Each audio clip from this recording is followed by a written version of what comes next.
Hey guys, it's Ben the Coin Geek at Old Pueblo Coin in Tucson, Arizona. Thanks for joining me today for a quick little thought on inflation and just that one time we went through inflation when we went from a half-cent to a 2-cent piece.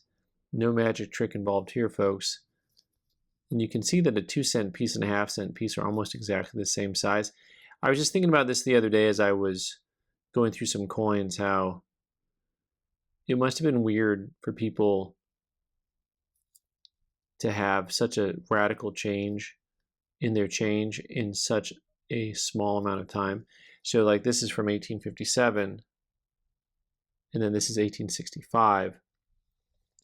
But if that was weird, what about having that one time, that one year, when you had an 1857 half cent and an 1857 cent, and they were very different in size, but the half cent was much, much larger than the 1-cent piece was. Of course, there was a denomination change. I mean, you're looking at a material change, a metal change here from this half cent to the cent, because you went from a copper coin to a copper nickel coin.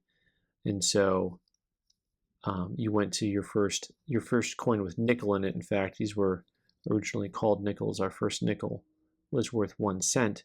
Just a friendly reminder out there that a nickel is not a denomination. All right, enough of that. And we've seen it, of course, over the years as you saw the metal change in the 60s from silver to not silver, and then partial silver on some coins. Inflation is obviously nothing new. So somewhat tongue-in-cheek when I say that one time when we had inflation.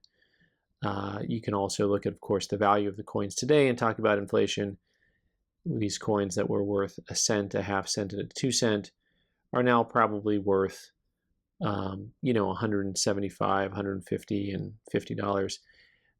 But in reverse size order, probably based on the actual condition of these coins.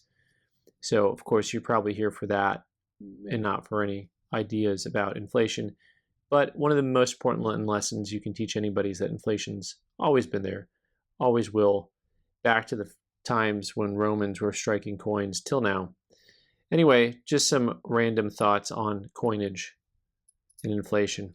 All right, guys, thanks so much for being here today. I'm Ben the Coin Geek. You can subscribe by clicking on the owl button in the corner and watch more videos on the right side of the screen. Thanks.